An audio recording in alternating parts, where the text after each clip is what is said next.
Los bosques son ecosistemas imprescindibles para la vida en la Tierra.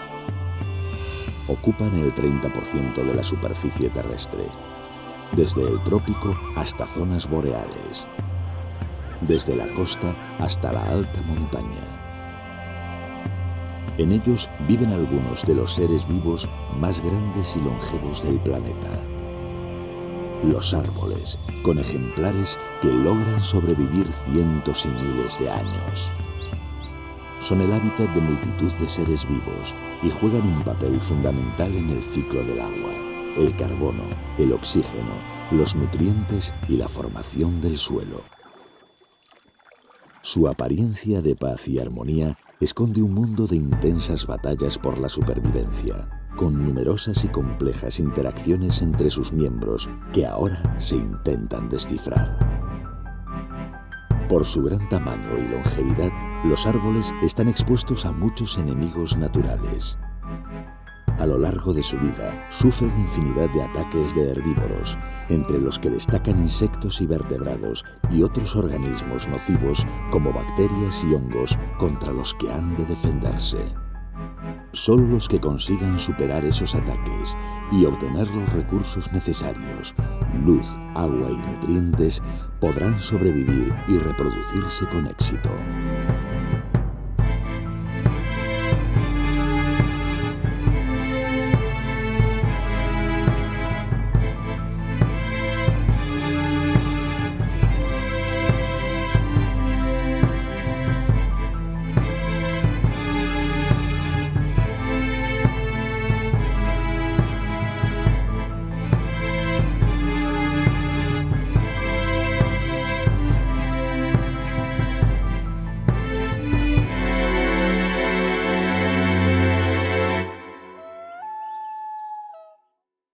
Para hacer frente a las continuas agresiones a las que se ven sometidas, las plantas han desarrollado complejos y variados sistemas defensivos que impiden, dificultan o retrasan el avance de sus agresores.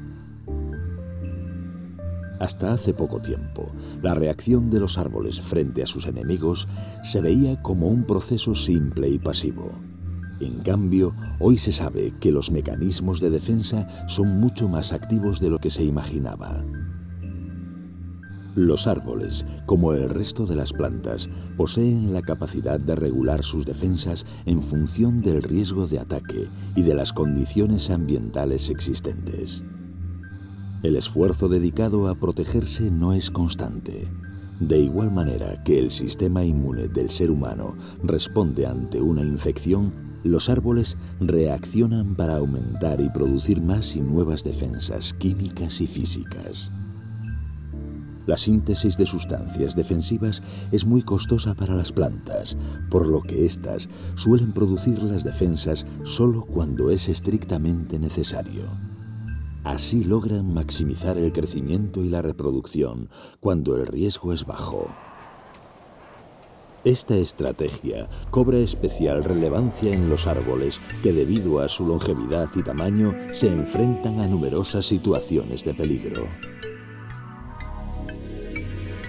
Investigadores del CSIC, en la Misión Biológica de Galicia, han observado que los pinos gallegos multiplican hasta 4 veces el contenido de su resina, su principal sustancia defensiva, cuando son atacados por el escarabajo Ilobius avietis. Este curculiónido come la corteza y el floema de pinos jóvenes y causa enormes pérdidas en el sector forestal en toda Europa. El ataque por este insecto induce o desencadena cambios morfológicos en el sistema de canales resiníferos que protegen al pino a medio y largo plazo. Los árboles, como otras plantas, sienten el daño causado por sus enemigos, identifican el organismo causante y reaccionan en consecuencia. Las partes dañadas transmiten al resto del árbol, mediante señales químicas, el mensaje de la existencia de peligro y advierten de la necesidad de preparar y aumentar las defensas. Una vez recibida la señal, las plantas pueden dejar de crecer y dedicar todos sus recursos a producir barreras químicas y físicas, adecuando su anatomía y fisiología a la situación de riesgo. Pero estas respuestas no son siempre iguales, ya que dependen, entre otros factores, del enemigo que provoca el daño, de la intensidad de este y de los factores ambientales como la disponibilidad de luz, agua y nutrientes.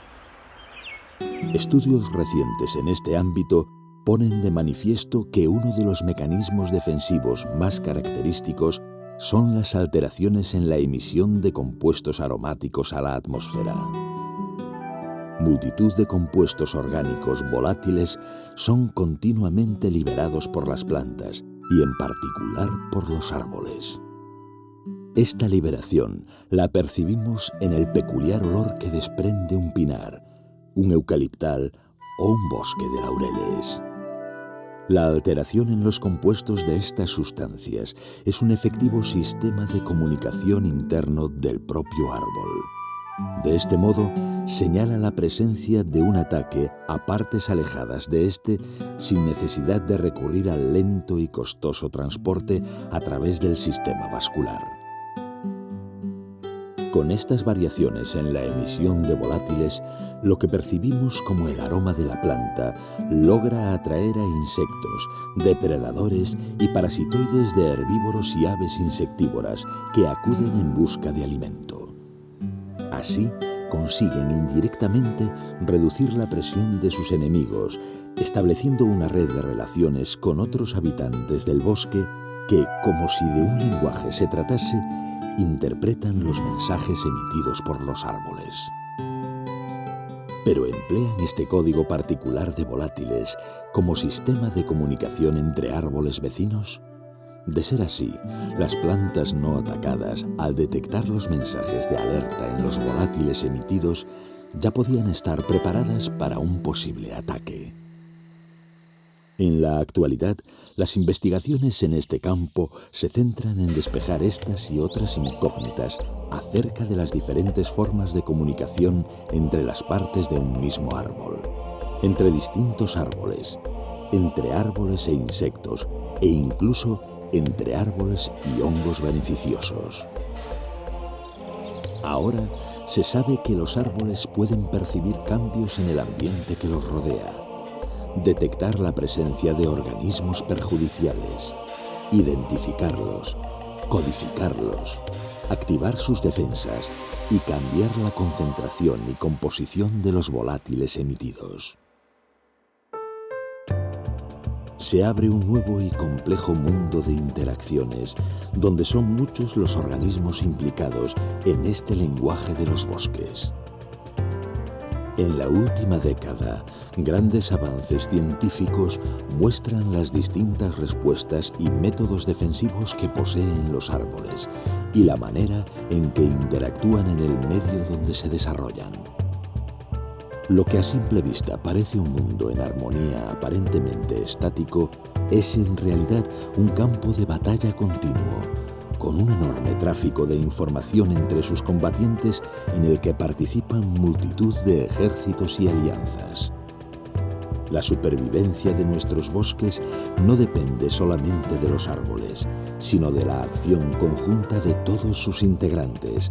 Hasta la contribución de los organismos más pequeños puede resultar imprescindible. Entender el flujo de información y quiénes son los miembros implicados en esta singular comunidad es un ambicioso reto para la ciencia.